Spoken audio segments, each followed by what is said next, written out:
Fala, fala pessoal, beleza? Sou o Vitor da Trading com Dados e é com muita satisfação que eu anuncio aí para vocês a retomada do nosso podcast, o Trading Cash, onde a gente tenta unir assuntos de programação, estatística, matemática aplicados ao mercado financeiro, né? Finanças quantitativas. Esse é o propósito pelo qual o nosso podcast foi criado e que a gente gravou vários episódios até então, mais ou menos ali no começo da pandemia, quando aconteceu esse fenômeno global aí, afetou todas as nossas vidas e mudou todos os nossos planejamentos que a gente tinha. Com a gente não foi diferente, o nosso podcast ficou ausente aí uns 3, 4 meses sem episódio, bastante gente perguntou, né, o que aconteceu? Basicamente foi que a pandemia afetou tudo aqui. A gente conseguiu, nesse tempo, fazer outras coisas, fazer cursos, workshops, fazer lives, mas o pessoal sentia bastante falta do nosso podcast. Um tema que o pessoal sempre perguntava era o assunto do long and short, né, de pairs trading com integração, e aí resolvemos trazer esse tema, mas obviamente que não sou especialista nisso, né? Resolvi trazer um convidado mais que especial aqui para o nosso podcast. Esse cara, ele está movimentando bastante o Twitter já há algum tempo em termos de finanças quantitativas, está angariando aí uma comunidade de pessoas que são verdadeiros aficionados nessa área e que querem desenvolver novas aplicações, novos algoritmos, tal. Ele tem um grupo no WhatsApp onde a gente fomenta essas discussões. E esse cara é o Wagner Duarte, que eu trago aqui para vocês como nosso convidado. O Wagner é analista de sistemas. Ele aplicou essas técnicas, ele vem estudando essas técnicas já há um tempo, tentando implementar, aplicar na vida dele, colhendo alguns resultados, né? Então, longe daquela teoria excessiva, ele sabe disso, né? Ele estudou, tem aplicado, e eu acho que ninguém melhor do que ele para estar aqui falando para a gente um pouco sobre isso, né? A gente quer realmente trazer a nossa experiência na nossa vida e mostrar para vocês como isso pode... Primeiro, mostrar o que é isso, né? E como essas técnicas podem ser utilizadas para aumentar o seu rendimento, reduzir o seu risco aí nas suas operações no mercado financeiro. Então, primeiramente, eu gostaria de dar as boas-vindas ao Wagner. Seja muito bem-vindo aqui ao nosso podcast, primeiro de muitos, né, que a gente vai falar sobre isso. Então, cara, pode se apresentar aí para o pessoal e falar quem que é o Wagner. Obrigado, Vitor. Que honra, cara. Muito obrigado. É um prazer estar aqui. Acompanhei seu podcast por algum tempo. Foi através dele que eu entrei em contato, me aproximei e a gente começou esse contato aí. Então, é um prazer, uma honra participar do podcast. Eu sou Wagner Duarte, tenho formação acadêmica no mercado de tecnologia. Eu sou analista programador. Estou 14 anos profissional nessa área de análise e programação de sistemas e tenho MBA, pós-graduação em sistemas de gestão. Então, a minha carreira ela foi basicamente na área de exatas, na área de tecnologia em sistemas, mas eu também sempre me interessei por investimento. Então, vamos dizer, meu contato com o mercado financeiro tem alguns anos, uns 3 anos que eu comecei a estudar, me interessar, né, na prática ali. Comecei estudando a parte gráfica, análise técnica, mas fui caminhando para a área mais de análise fundamentalista, investimento a longo prazo, carteira de ações para muitos anos e uma forma mais segura ali de investir. Então, eu via mais segurança nessa área de investimento para longo prazo, mas gosto da área técnica, análise técnica, não deixei de gostar, só que eu sempre encarei como algo de especulação no mercado, um trading, né, uma operação curta. Então, análise técnica, gráfica, eu sempre vi como especulação. O que eu não acho ruim, né, não acho errado, a gente até vai falar sobre isso, mas o que exige especialização, né? Não é tão fácil o pessoal falar, você vai ganhar 10% num dia, 3%, e é tudo muito simples. Na verdade, quando as pessoas falam que isso é simples, falam que é fácil ganhar dinheiro rápido, de forma simples, tomem cuidado. Tomem cuidado porque não, de forma alguma, né? É perigoso, é arriscado, e todo tipo de investimento tem risco, então eu comecei sempre indo para a área mais conservadora de investimento, mas sempre lendo, buscando livros, pessoas com boa informação, para entender melhor e aí sim escolher meu risco. Então, à medida E, que eventualmente, você foi indo para a área de finanças quantitativas, né? Você gostou mais da parte fundamentalista e se parece bastante com a minha história, na verdade, porque eu me considerava um investidor buy and hold até algum tempo atrás, quando eu também comecei essa iniciativa aí de aprender sobre finanças quantitativas e estamos aqui. Então, parece realmente ser um caminho bem comum, né? Que os investidores fazem. Então. Exato. Comecei a focar mais em investimento de longo prazo, buy and hold, mas com o meu olhar de quem, né, vamos dizer, a vida inteira no mercado trabalhou com tecnologia, exatas, né, parte de análise de dados, análise matemática, estatística. Então, esse olhar de exatas, vamos dizer que eu cresci nessa área, foi um olhar que fazia muito sentido para mim. Então, à medida que eu comecei a ver que a Bolsa de Valores ela tem muita análise de dados, tem muita estatística, muita matemática, aí foi onde eu me encontrei ainda mais, né? Ainda mais. Então, Legal. um início com análise gráfica, mas foi onde eu fui começando a me interessar. Depois, na análise fundamentalista, investimento a longo prazo, nesse lado. E depois eu fui me aprofundando e me interessando mais em análise de dados, estatísticas, ferramentas. Então, até para uma análise fundamentalista minha hoje, da minha carteira, eu estou sempre rodando alguma fórmula de otimização de portfólio, alguma coisa que me mostra a correlação dos ativos para minimizar o meu risco, né? Como sempre mitigar risco, sempre otimizar o lucro, como a ferramenta tecnologia, mais matemática, mais ciência, pode ajudar a otimizar. E aí, minimizando o risco, conhecendo o risco, calculando isso, é muito melhor você investir, né? E aí eu fui indo Bacana. para esse mundo do quant, de Eu análise queria quantitativa. aproveitar isso que você está falando e já fazer uma ponte com o nosso próximo tópico, né? Você está falando aí que você tem esse perfil mais tecnológico, você gosta de programação, e com isso você começou a identificar alguma coisa que poderia te ajudar no mercado financeiro. Então, você saiu da parte mais fundamentalista, você começou a observar que talvez aquele seu conhecimento em tecnologia, em programação, poderia te ajudar. E aí foi eventualmente assim que você caiu no campo das finanças quantitativas. Eu acho que esse processo de transição é muito importante para a gente exemplificar, né, trazer para quem está em casa, porque é um fenômeno que a gente vê hoje acontecendo no Brasil, obviamente que está tendo cada vez mais procura, né, pelo mundo quant, pelo mundo das finanças quantitativas, mas a gente trazer para as pessoas que isso é um fenômeno natural. E por que isso? Porque, eventualmente, as pessoas, até que têm esse perfil, né, mais, vamos dizer, mais cartesiano, que procuram por números, padrões, tal, elas começam a identificar que elas conseguem usar conhecimento em técnicas de programação, tal, estatística, para ajudar no mercado financeiro. A gente tem alguns investidores aí na história, grandes nomes, que fizeram esse tipo de transição, e eles tiveram bons resultados. E antes da gente começar a se aprofundar no tópico desse podcast, a gente falar do pairs trading e da cointegração, eu acho importante a gente trazer história, né, de pelo menos um desses caras para mostrar que é possível fazer isso, é possível usar matemática, estatística, dados para encontrar padrões e com esses padrões aumentar sua rentabilidade e reduzir o seu risco, sem necessariamente fazer algo mirabolante. E aí a gente precisa separar o joio do trigo, né? Que nem o Wagner estava falando. Tem aqueles caras que falam, né? Ficam fazendo promessas mirabolantes de ganhar 3% por semana, tal. Isso daí, né? Cara, é um absurdo, é mentira, isso não existe, tá? E a gente não está fazendo isso aqui. A gente não está falando que a gente vai especular para ter ganhos mirabolantes. Não é isso. A gente está usando evidências, está usando dados para reduzir nosso risco e, eventualmente, se possível, aumentar a nossa rentabilidade sem querer prometer nada mirabolante. E nesse sentido, aí, Wagner, eu já deixo a bola com você mais uma vez, para trazer aí um nome que você admira, talvez um grande investidor, que fez isso, deu certo, e a gente pode usar o case dele como referência. É verdade.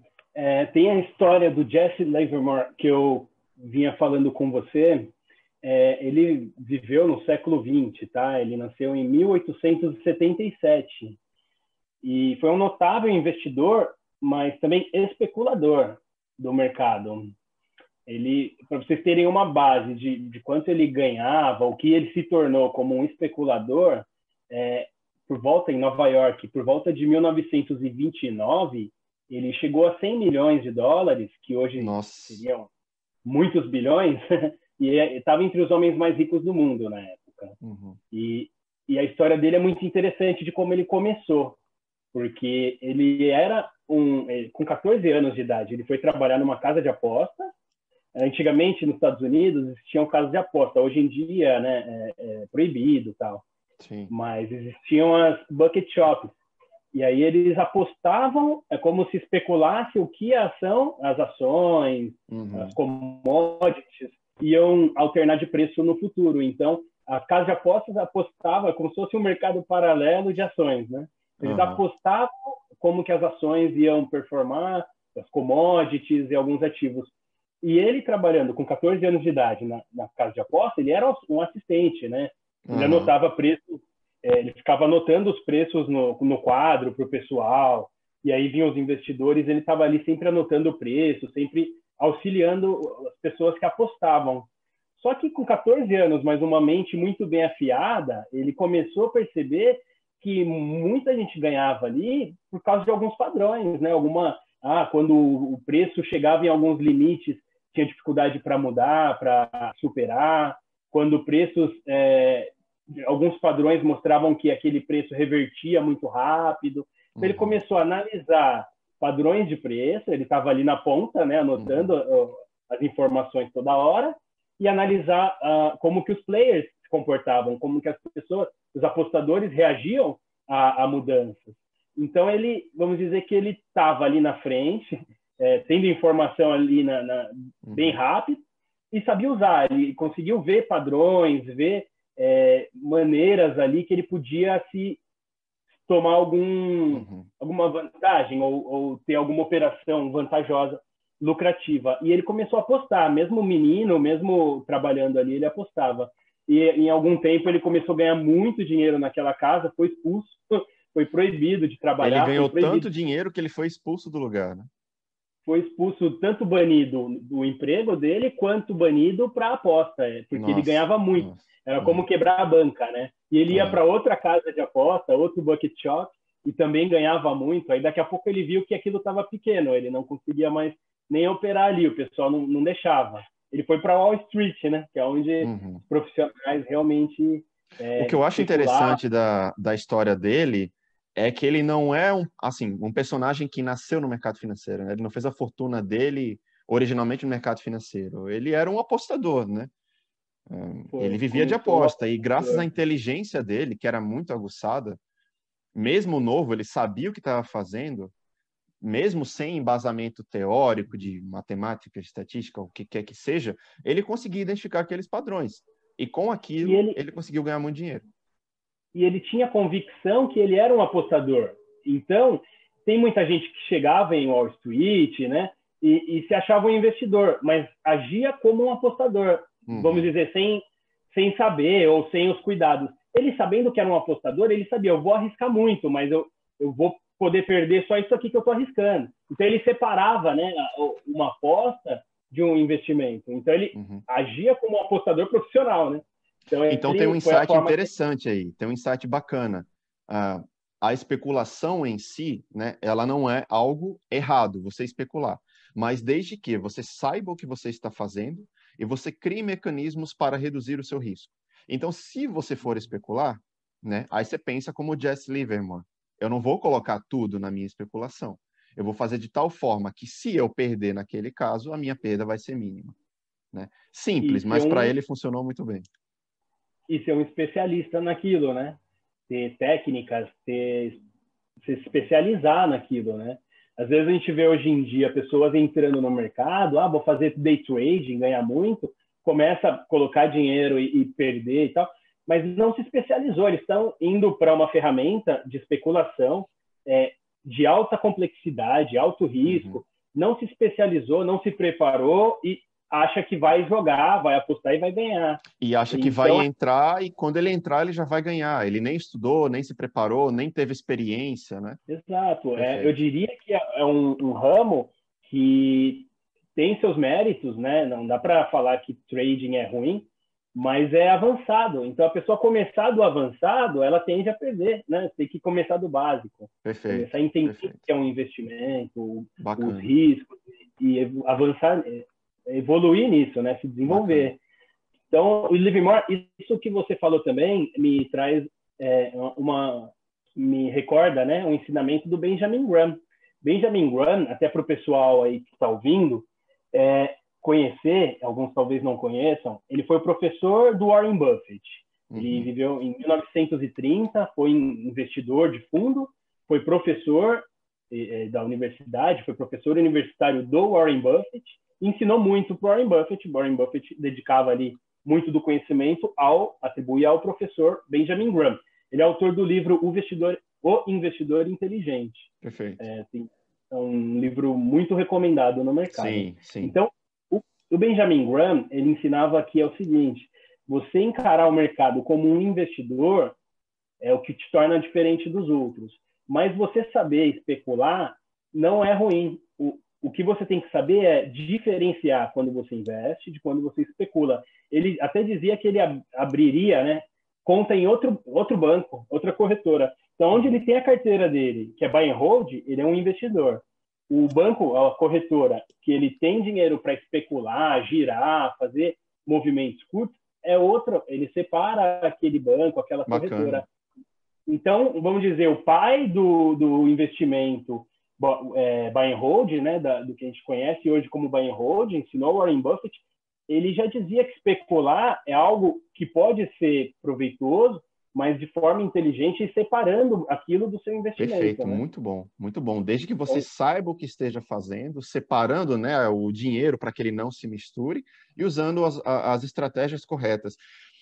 É bacana você falar isso, retomando um pouco do que o Jesse Livermore fazia. Eu acho que no caso dele, obviamente eu estou fazendo aqui uma afirmação muito, muito simplista, né? Eu estou resumindo, mas eu acho que o sucesso dele foi muito pela capacidade que ele tinha de usar os dados, usar as informações que ele tinha de mercado, que estavam na frente dele, e usar a inteligência dele para detectar os padrões. Obviamente, eu acho que, não sei assim da formação dele, mas eu acho que ele não era um cara especialista em matemática, nem estatística, nem nada, né?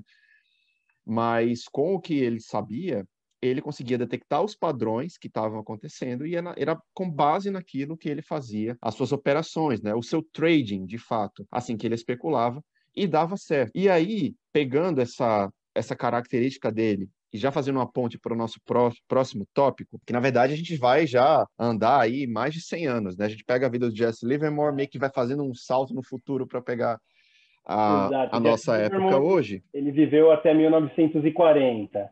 Então, dessa época até... eu acho que... Eu estava pensando em falar década de 70, década de 80, porque qual que é o meu ponto? O século XX ele foi marcado por muitas transformações, principalmente na parte de ferramenta, né? O ferramental, né, de computação no século XX se desenvolveu muito. E aí você tem ali no final do século XX máquinas bem poderosas, que antes não existia na humanidade, né? Que deram uma nova capacidade de operação, né? E aí na década de 70, década de 80, a gente começa a ver já investidores se utilizando dessa capacidade computacional para implementar algoritmos bastante complexos. Eu queria falar com você justamente sobre isso, que eu sei que você sabe um pouco ali do que aconteceu, acho que no Morgan Stanley, né, na década de 80, mais ou menos, que foi o começo, talvez, do que a gente chama hoje de né, quantitativo. Foi o pessoal que começou a pegar essas evidências, né, e pegar essa capacidade de reconhecer padrões, eles começaram a implementar isso no computador, né, nessa infraestrutura computacional. E o negócio começou a dar certo, né? Aí queria que você falasse um pouco mais sobre essa história, que tem um cara que ficou bastante famoso com isso. Essa fase da história é fundamental para a gente falar tanto de computação quanto de mercado financeiro voltado para o quant, né? Foi quando a computação surgiu, os computadores pessoais na década de 80.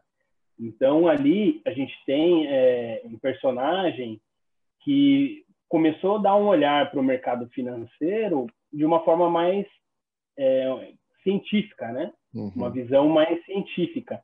Então, ele reuniu Morgan Stanley, que você citou, por exemplo, teve o Nunzio Tartaglia, né?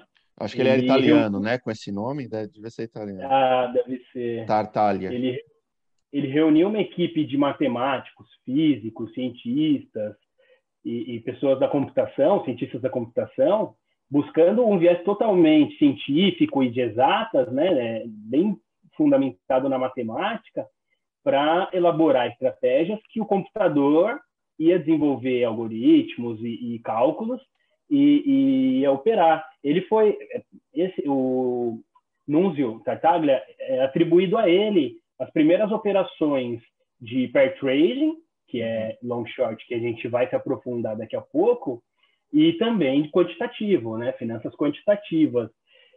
E nessa época da década de 80 teve o Jim Simons, que também foi uma figura aí Da muito Renaissance, conhecida né? em finanças quantitativas. O fundo dele, na história da humanidade, é o fundo mais rentável até Mais hoje. rentável. Uhum.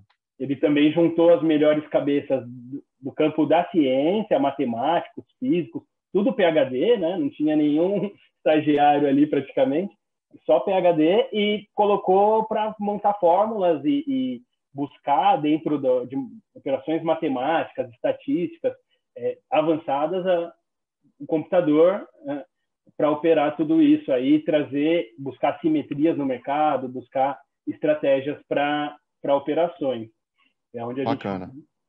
bacana. Você já falou uns termos aí que eu acho que são chave, né, para a nossa próxima etapa aqui da conversa, que a gente vai começar, então, fizemos essa grande retrospectiva histórica, trazendo agora para, mais ou menos, para o nosso dia de hoje, e eu queria falar mais um pouco sobre os quants, né? O que é isso? A gente falou aqui que no final do século XX, graças a esse poder computacional aumentado e o embasamento teórico que já se possuía, o pessoal começou a implementar essas técnicas no mercado financeiro e começou a ter bons resultados, né? E aí o Wagner deu alguns exemplos de nomes que a gente vai entrar mais em detalhe, mas aí basicamente, pessoal, os quants, né, que são os profissionais que fazem isso, basicamente eles vão seguir um processo, né, uma metodologia de raciocínio que parece bastante com os cientistas, né? Os cientistas eles precisam criar teorias sobre algo, sobre algum objeto que eles estão estudando. No caso aqui, eles estão estudando ativos de mercado financeiro. Então, eles criam essas teorias para saber como esses ativos vão se comportar, dadas determinadas premissas, determinadas circunstâncias, e eles vão testar essas teorias, né? Eles vão avaliar se aquelas teorias são válidas, se realmente elas funcionam. E aí eles fazem esses testes e depois eles escolhem quais são as técnicas que funcionam, não funcionam, etc. E aí, nesse contexto que a gente traz para vocês, a estratégia de long and short, especialmente a estratégia de long and short com cointegração, que é uma estratégia que, ao longo do tempo, demonstrou resultados satisfatórios. E a gente vai falar um pouco mais para vocês do que é isso. Uma coisa que eu noto quando a gente fala sobre esses tópicos é que o pessoal se confunde, porque normalmente esses tópicos eles vêm juntos, né?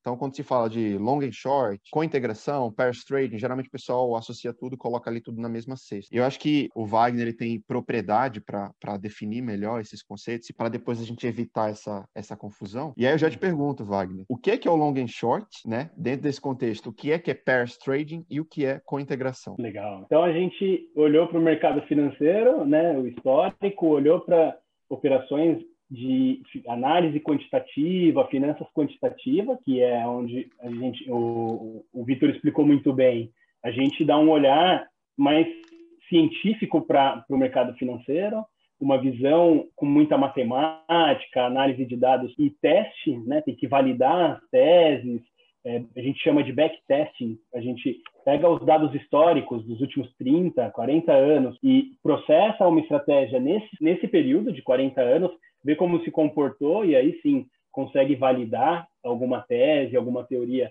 e uma estratégia.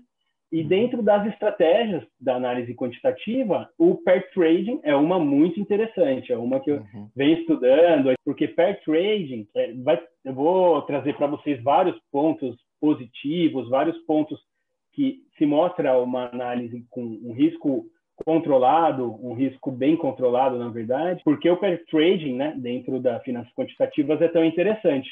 Então, começando agora trazendo o conceito, porque o termo pair trading, long short, com integração. Pair trading, quando começou-se essa operação, lá na década de 80 também, era utilizado o termo pair trading por operar dois ativos ao mesmo tempo. Então, você não compra uma ação na bolsa, não compra um papel, um ativo de commodities ou de juros ou qualquer ativo. Você sempre opera um par de ativos, é sempre pair trading. Então, é uma forma de operar dois ativos. É como se você estivesse criando um ativo sintético, né? Que é a junção de dois ativos. E aí a gente vai explorar isso melhor explicando o long short. Essa operação de pair trading a gente costuma fazer numa ponta uma compra e na outra ponta a venda. Então, esse par de ações que a gente compra, que a gente fala, operar um par de ações, é uma compra e uma venda. Então, é um long short, né? O termo em inglês, long para compra, short para venda. Então, a gente costuma fazer um compra-venda, um long short. E aí, a cointegração é uma forma de operar o long short. Então, long short não precisa necessariamente ser uma operação quantitativa, não precisa ser uma operação com tratamento estatístico, que seria a cointegração. O long short, existem pessoas que operam de forma discricionária, que é um fundo ou um investidor que analisa dados de empresa e fala, dado ativo não deve subir, está num patamar de preço que vai ficar parado ou vai subir pouco, e o outro ativo está num momento, né, com uma boa perspectiva de alta, então eu vou comprar o que está com perspectiva de alta e vender o que está com perspectiva de ficar parado ou de cair. E aí, long short, operando em duas pontas, a pessoa ela ganha com o spread, né? Então, se os dois ativos subirem, se o comprado subiu mais, ela ganha. Se os dois caírem, o comprado caiu menos, ela ganha. Então, é uma forma também de neutralizar ou diminuir o risco sistêmico, que é o risco de mercado. Então, o mercado inteiro cai, mas o seu papel comprado caiu menos, você ganhou. O mercado inteiro sobe, o seu papel comprado subiu mais, você ganhou. Lógico que tem a perda do contrário, né? Mas o risco sistêmico é quando você tem um risco mercado. Um estresse político que a bolsa caiu 5%. Os ativos caíram juntos, muito próximo, você não perdeu 5%. Perfeito. Pode ter ganhado ou pode ter perdido muito pouco. Então, uma operação long short, compra e venda de ativos, ela costuma minimizar o risco sistêmico, e quando a gente entra em cointegração, que é onde tem a análise estatística, o tratamento estatístico para cointegrados, você consegue neutralizar o risco sistêmico, porque o beta vai tender a zero. O beta vai tender à neutralidade. Perfeito. No long and short, então, a gente poderia dizer que a estrutura dele, né? Eu entro comprado numa ação ou num ativo que está subvalorizado e eu entro vendido num ativo que está sobrevalorizado, certo? Dessa forma, eu procuro tirar vantagem, como eu posso chamar? Da falta de equilíbrio, talvez, né? Que aqueles ativos eles estão desbalanceados. Então, eu tento tirar vantagem desse momento. Exato. Aí a gente entrando, então, para a operação long short com cointegração, aí, dado que dois ativos são cointegrados, a gente vai esmiuçar um pouco melhor esse termo, né? Explicar um pouco melhor esse conceito, mas dado que dois ativos são cointegrados, então a gente entende que eles se comportam de uma forma padronizada, eles têm um spread, né? A média deles é zero, isso operando o resíduo. Eu também vou dar mais detalhe, tá? Mas esse resíduo, ele tem a média zero, que é uma média estacionária, uma média que vai ser constante, também vou dar esses detalhes melhor, e o desvio padrão também é constante. Então, a gente está operando uma distorção, ele vai sempre tender a média. Perfeito. Quando ele se distanciou da média, a gente acredita que ele vai voltar. Por estatística, né, a probabilidade muito maior é dele retornar à média. Então, aqueles ativos que andam sempre de uma forma com um padrão, passam a quebrar esse padrão, você opera de uma forma de arbitragem estatística, acreditando que vai retornar ao padrão. Isso, Perfeito. por probabilidade, você está operando com uma probabilidade alta de acerto. Então você adota uma premissa que aquele spread, ele deveria, pelo menos em tese, ser um spread estacionário, e aí qualquer distorção que acontece naquele spread, você opera aquela distorção esperando, né, que aquele spread volte ao padrão que você esperava. Mais ou menos esse raciocínio, né? Estacionário é quando você tem algo que não vai se mover, né? Então, uma média zero vai ser sempre zero, aquela média é estacionária. Ele não segue uma tendência, ele não segue um movimento,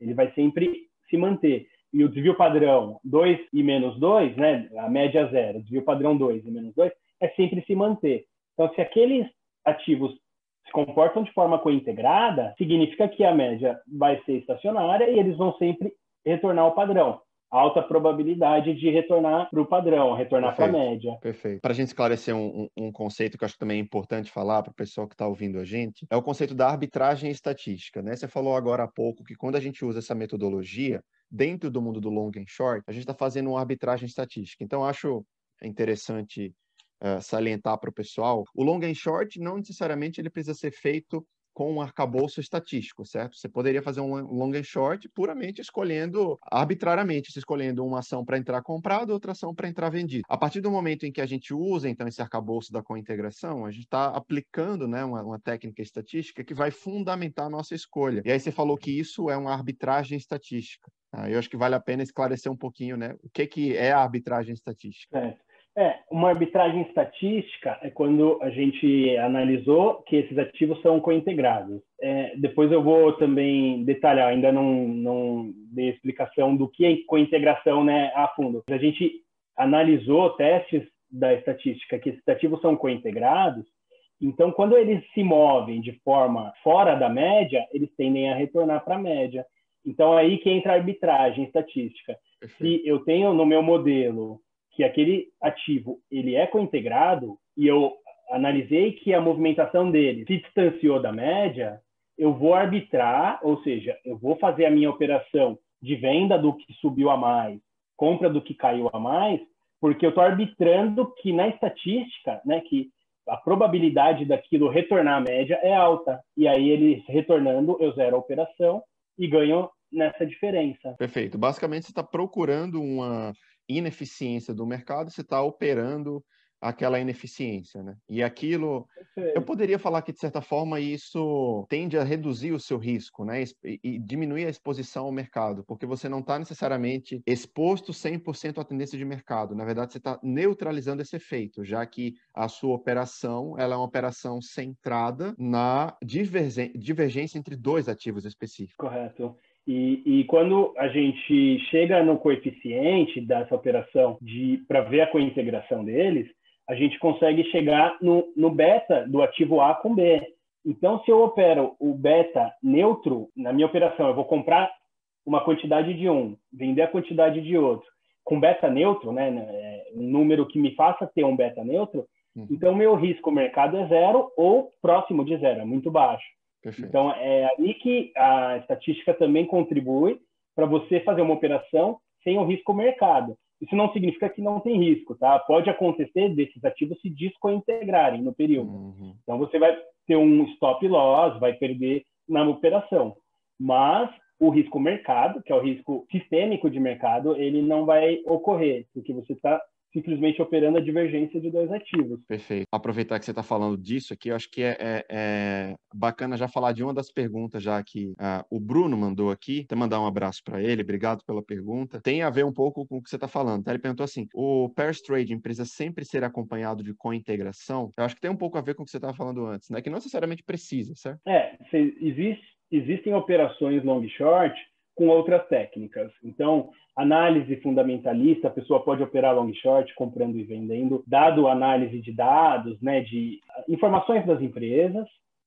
Existe long short com outras técnicas, técnica de correlação, é uma técnica que, dentro de alguns estudos, eu já observei que não funciona tão bem, pelo menos, né, na minha análise, no meu entendimento ali dos estudos, não funciona tão bem, correlação. E a cointegração, existem outras técnicas, mas a cointegração é onde eu vi que fundamentado em backtesting, em análise da estatística, tudo aquilo funciona melhor, dá resultados melhores em testes, então é onde eu dedico mais estudo. Acho bacana isso que você falou, Então, porque a gente estava até conversando antes, você tinha dito que você já tentou usar, né? Você já testou. E eu acho bacana trazer para as pessoas aí que estão ouvindo a gente que essa não é uma técnica puramente teórica, a gente já tem implementações dela com alguns resultados. Queria que você falasse aí brevemente o que é que você viu, né? O que é que você sentiu aí ao aplicar ela no seu portfólio, você acha que é promissor, né? Fala um pouco sobre os seus resultados. tá bom. Então, minhas primeiras análises práticas da operação, backtest, pair trading, né, long short com integração, foi no Excel. Eu aprendi, eu vou até agora dar um pouco mais de detalhe de como fazer na prática. Lógico que eu não vou dar todas as fórmulas, ia ficar um pouco maçante até para o nosso formato, né, de podcast, mas eu vou discorrer alguns passos importantes para essa operação. Então, falando como eu utilizo o long short na prática, e como eu vinha utilizando, né, e como eu estou, vamos dizer, evoluindo isso. Hoje eu comecei, na verdade, quando eu comecei a praticar, eu usava em Excel, fórmulas em Excel, e aí como que eu fazia o passo a passo, tá? A primeira coisa é selecionar duas ações do Ibovespa, no caso, do índice. Então, eu sempre olhava as ações do índice, todas elas, e fazia testes para ver se elas eram cointegradas. E como que eu fazia isso no Excel? Primeiro, eu fazia regressão linear dos ativos, de dois ativos, e com a regressão linear de dois ativos, a gente pega o resíduo dessa regressão linear e faz teste de cointegração. Tem alguns testes que são usados. O principal é o Dick-Fuller, e o Dick-Fuller ampliado, mais especificamente. É o que tem funcionado melhor, a maioria das pessoas usam. É o mais famoso, né? Tipo de operação, é o mais famoso. Então, o Dick-Fuller ampliado é o que eu foquei, né? E aí, selecionando os ativos dessa forma, regressão linear de dois ativos, tratamento do resíduo, teste de Dick-Fuller para validar se eles são cointegrados de fato, se é estacionário o resíduo. Então, eles são cointegrados, aí é uma parte de operacionalizar. Você, comprar e vender, né? Fazer a operação. Aí, bacana. A proporção que eu vou comprar e vender, então, desculpa, eu selecionei que eles são cointegrados, eu preciso ver a distância deles. Então, eles são cointegrados. Então, agora eu vou ver quando que eu quero entrar. Quando o ativo tiver dois desvios padrões ou mais de distância, porque aí eu acredito que ele vai retornar para a média. Então, no meu modelo, eu usava dois desvios padrões. Então, ele está com 2 ou mais desvios padrões, eu entro na operação. Aí vou comprar e vender. Quanto? Né? Qual a quantidade que eu compro ou vendo? Dentro da regressão linear, o meu retorno da regressão linear, eu consigo chegar no coeficiente angular. E aí eu consigo ter o beta de uma ação com a outra. Esse coeficiente angular, que é o beta, de uma com a outra, vai me dizer, 0,8, 1,2. Então, qual que é o rate, vamos dizer, né? Uma ação, proporção de uma ação para outra. Então, eu compro e vendo na proporção que eu descobri na regressão linear com o beta. Perfeito. Cheguei no cálculo, né? 2 desvios padrões, tomou essa distância, eu vou comprar. Tenho o tamanho da posição que eu vou comprar de um ativo e do outro, aí a parte de fazer a ordem é onde eu tive mais dificuldade desde o começo. Porque as ferramentas que eu uso de home broker, plataforma, não tinham ferramenta para colocar uma ordem com start, né, de entrada no ativo, por distância, por spread. Então, eu não conseguia falar, eu quero comprar um exemplo, tá? Quero comprar Ambev e vender Lojas Renner. Mas eu quero comprar quando Ambev e Lojas Renner tiver um spread de 1,2. A diferença tal. Então, eu não conseguindo operacionalizar isso num home broker, eu tinha que fazer uma boleta na mão e acompanhar o spread na tela. Então, eu pegava o Excel, aquele Excel online, que você baixa a cotação em tempo real, no Excel do Google. olhava a cotação, deixava o spread lá, e aí ficava sempre acompanhando, ó, deu entrada, comprava e vendia o ativo. Depois eu tinha que ficar acompanhando, né, vamos dizer, quase o pregão inteiro dos próximos dias, para falar, deu saída, né? O meu spread que eu entrei agora está no spread de saída, então voltou para a média, conforme a operação previa, vou vender e recomprar, né, para encerrar a operação. Então, A ficava maior muito parte das manual. plataformas não são preparadas, então, para operacionalizar o long and short. Exatamente.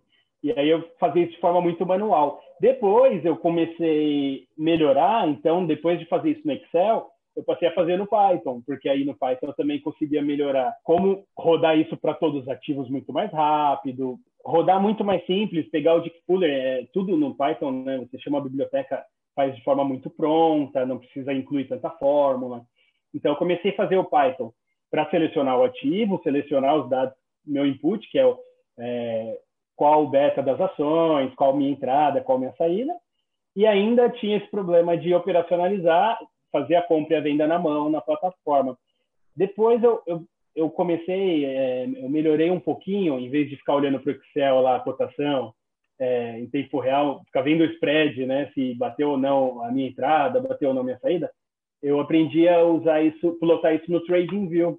Tem uma fórmula que você Bacana. plota com esses dados que eu peguei da minha regressão, o beta, todos os dados da minha regressão, eu consigo plotar no TradingView. Então, o TradingView me dá exatamente o zero, que é a minha média, o desvio padrão para cima e para baixo que eu quero, e a movimentação de preço, que é o resíduo. Eu consigo plotar o resíduo no TradingView. Então, eu consigo ver, o resíduo passou de 2 desvios padrões, faço a operação, agora voltou para a média, consigo ter alerta.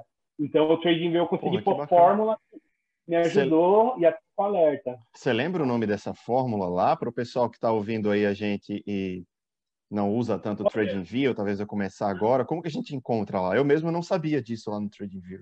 Na verdade, cara, isso aí, você não precisa mexer em ferramenta nenhuma. Você vai colocar, onde você põe o ticker do ativo, Sim. você vai colocar a fórmula lá, o ticker do ativo é igual a tantantã, vezes tantantã, a fórmula vai no ticker, e aí quando você plota, né, o gráfico, ele já te dá o resíduo. Você está em vez de monitorar a variação de preço de um ativo, você está vendo a variação de preço do resíduo. A própria fórmula você já joga lá no ticker. É muito legal. Depois eu vou dar isso em detalhes.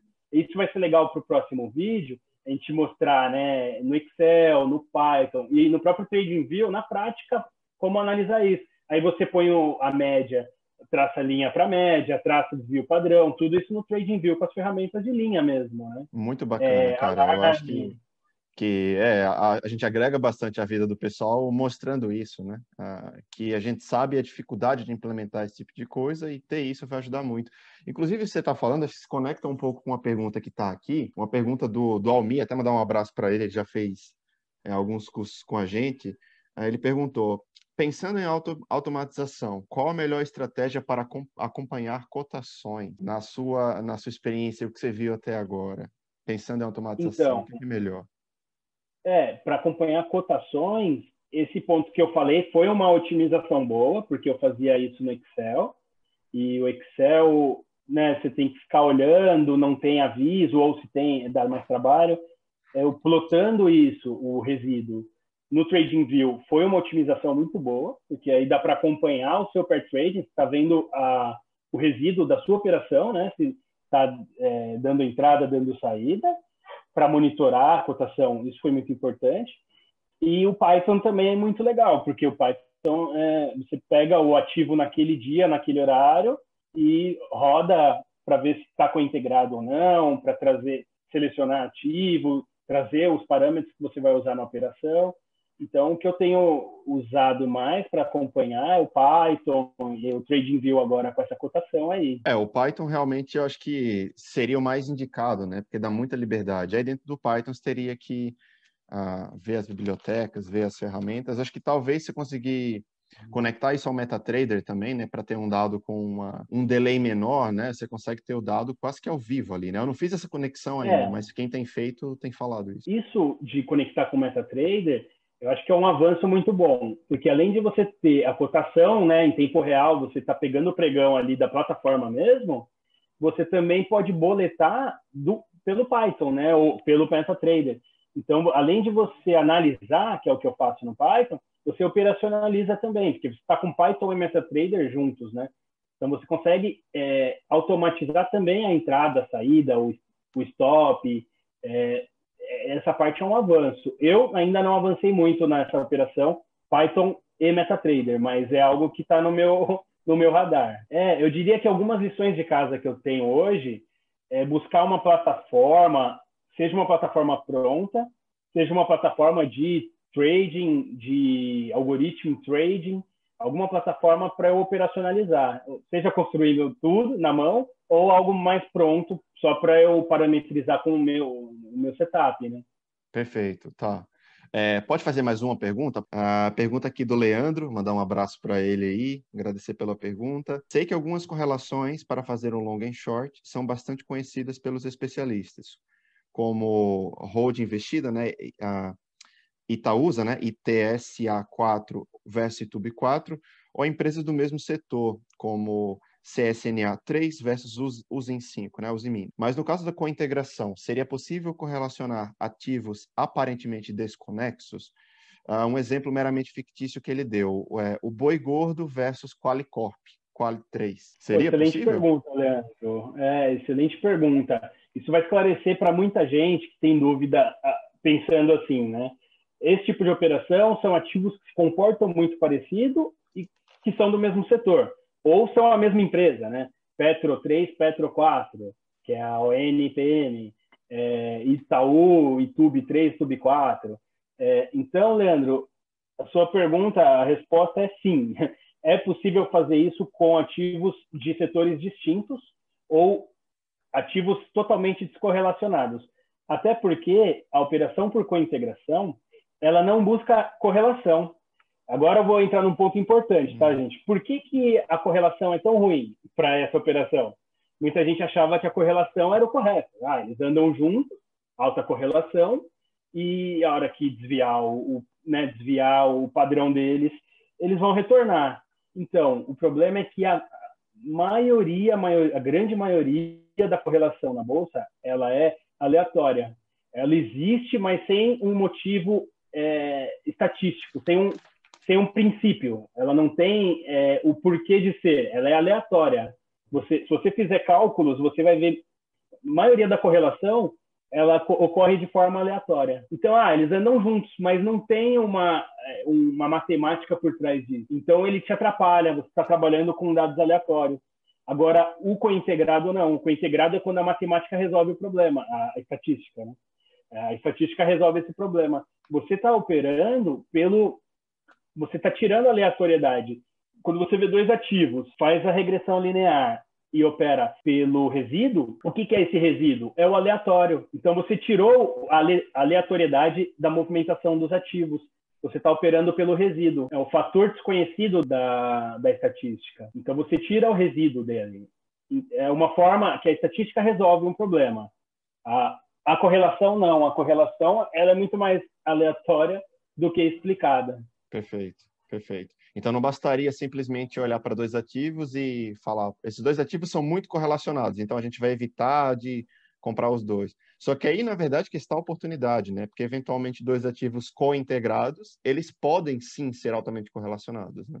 Co-integrados, eles trabalham de forma junta matematicamente, vamos dizer. Legal. Correlacionados, eles podem se movimentar de forma parecida, sem um motivo, sem uma explicação. De forma totalmente aleatória. Temos mais algumas perguntas. Temos duas perguntas do André, mandar um abraço para ele também. Como identificar os pares para se realizar uma operação de long and short? Eu acho que basicamente você já respondeu, né? Isso a gente já falou, mas reforçando aí até de forma resumida, você tem que, em primeiro lugar, pegar pares que estão no índice, isso é fundamental.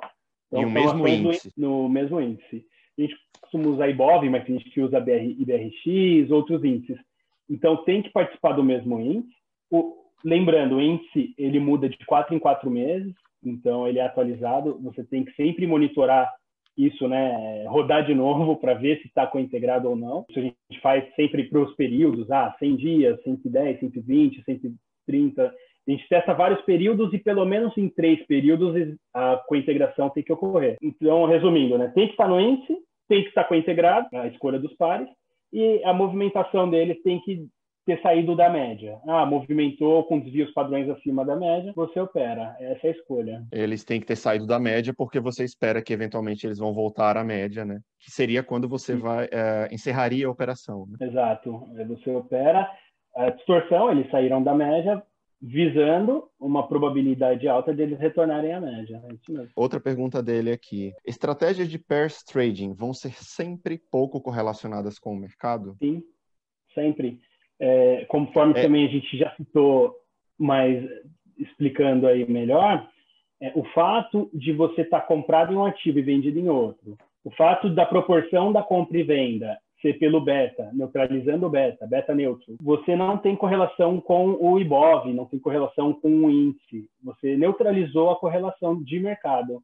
Então você pode sim ganhar, pode ocorrer perda, né? Não estou falando que é uma operação 100%, não existe, mas você tem alta probabilidade de ganho pelo retorno à média e descorrelacionado. O mercado pode subir muito e você não ganhar, pode cair muito e você não perder, não tem correlação com o mercado. A gente espera, na verdade, né, frente à teoria desenvolvida e a forma como a estratégia funciona, a gente espera realmente que a correlação com o mercado seja baixíssima, né? Como o Wagner falou, ele neutraliza esse efeito, já que você está olhando para 2 ativos específicos. Vamos Até ver aqui. aproveitando essa pergunta e trazendo também um pouco da visão conceitual do mercado quant, né, dos fundos quant. Uma das grandes qualidades que o mercado quant tem é a baixa correlação, porque tem muita gente que investe no mercado financeiro e que quer algo fora da correlação, né? Ele está exposto à economia no Brasil, porque ele trabalha no Brasil. Ele está exposto à economia no Brasil, porque ele investe em empresas no Brasil. Ele está exposto a risco, porque a renda fixa dele também está exposta, seja banco, seja tesouro, tem alguma exposição de risco. Então, eles querem um risco negativo ou neutro com o risco de ativos que ele tem. Então, essa descorrelação, correlação baixa, correlação inversa, é importante também para a diversificação fazer sentido, né? Temos mais uma pergunta. O Almir mandou outra pergunta.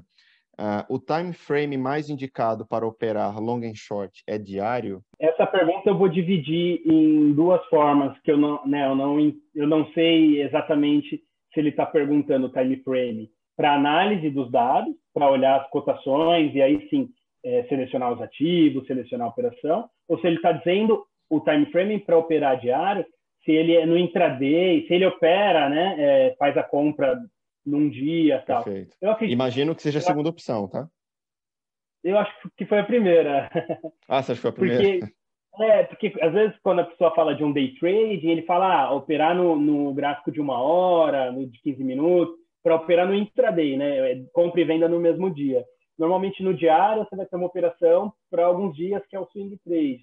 Então acho que ele quis dizer no diário, cotação, né, dia por dia, a análise de dados que a gente faz é no diário, a gente olha o gráfico, né, a cotação de todos os dias no intervalo de 100 períodos, 110, 120, tem os períodos que a gente analisa, então é cotação diária, e a operação, normalmente, um swing trading, você entra, carrega isso também é um ponto que a gente ainda vai detalhar, mas o meia-vida, né? Qual o prazo de uma operação de long short?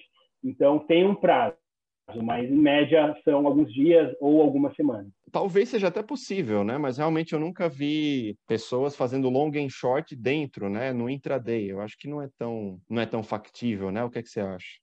Seria uma operação um pouco...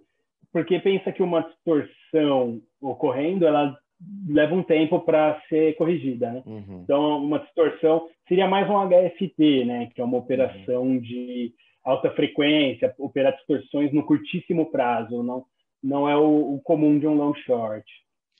Entendi. Então, basicamente falando, né, acho que resumindo isso que você falou, a distorção ela precisa de um tempo para ser verificada, para ser analisada, né? E se a gente faz essa operação no intraday, são poucos dados para de fato concluir que há alguma distorção. Então, você precisa de alguns dias realmente para verificar Então, acho que sim, esse é o time frame mais indicado. Eu posso até trazer um problema que um colega teve essa semana analisando dados, que é um problema que ocorreria no caso da pessoa fazer day trading com long short. Um colega ele falou assim, Wagner, eu tô com um problema assim, eu tô compilando dados históricos dos últimos anos, e aí depois que eu vou analisar isso para fazer uma operação, eu tô levando muito tempo, porque como que se testa pares de ações de 100 ações, né? Todas as possibilidades de pares, né? Um número altíssimo de testes. Então, você tem milhares e milhares de possibilidades de pares. Até porque você pode ter compra de A e venda de B, ou compra de B e venda de A. Venda de A, exato. Isso também, então você multiplica por 2 o resultado das suas possibilidades também. Então, são muitos dados para você conseguir compilar para chegar em operações. Olha, são cointegrados, estão com o desvio padrão, né? Tudo para operar. Então, se leva tanto tempo, como que você vai fazer isso no intraday, operar bastante dado para análise, para fazer uma operação muito curta, né? Você já vai ter perdido o bonde andando, já passou, né? Muito tempo. Já gastou horas para preparar os dados para operar no mesmo dia, né? Fica um pouquinho difícil. Estamos chegando à reta final do nosso episódio, né? Queria primeiro agradecer todo mundo aí que ajudou a gente, mandando pergunta, mandando dúvidas. E aí, Wagner, na verdade, queria deixar com você para você finalizar, né? Se você quiser abordar mais um tópico. Legal. Cara, não vejo assim em mente algum assunto para concluir. A gente conseguiu aí passar uma boa visão, né? Desde o conceito, um pouco de história. É algo que a gente gosta, acaba se empolgando aí para falar bastante. E detalhes, né? Como isso é usado, é visto na prática e tudo. Então, dessa parte não tenho algo a complementar, não. Só agradecer, dizer que o Trading com Dados está de parabéns aí desde os podcasts, vídeos, acompanho, eu gosto e sempre recomendo, né? Tem bastante colega interessado nesses temas, eu estou sempre passando como referência.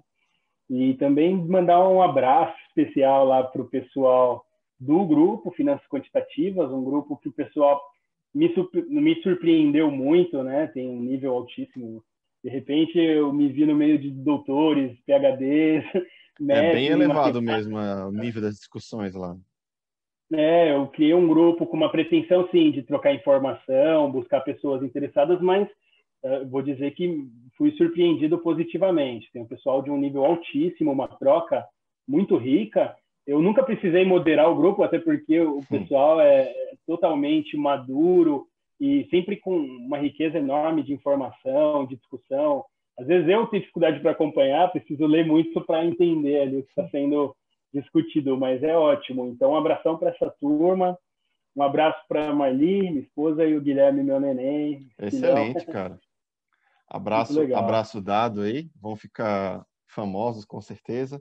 Cara, na verdade, a gente que tem que agradecer, né? A gente sabe como esse tópico ainda está... Esses tópicos, nessa área, na verdade, está engatinhando no Brasil.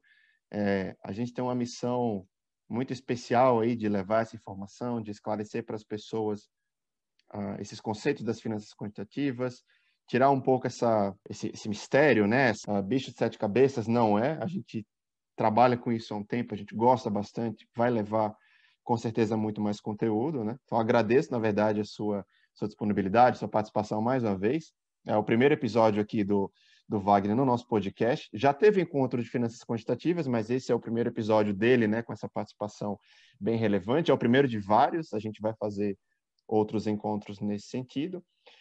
Uma coisa que eu acho bem relevante mencionar aqui, o Wagner tinha me mandado existe um artigo de nome Arbitragem e Estatística, Estratégia Long Short Pairs Trading, Abordagem com Cointegração aplicada ao mercado de ações brasileiro, do João Caldeira. Se eventualmente até se o João ouvir a gente aqui nesse podcast, já mandar desde já o nosso abraço para ele, né? Um artigo muito bacana, paper muito bem escrito, a gente usou aqui como referência aí para discernir alguns conceitos. Então é isso, pessoal. Agradeço todo mundo que ouviu a gente aqui até o final. Grande abraço, né? Fiquem ligados que vem mais episódios sobre esse assunto, long and short, pairs trading com integração. E valeu!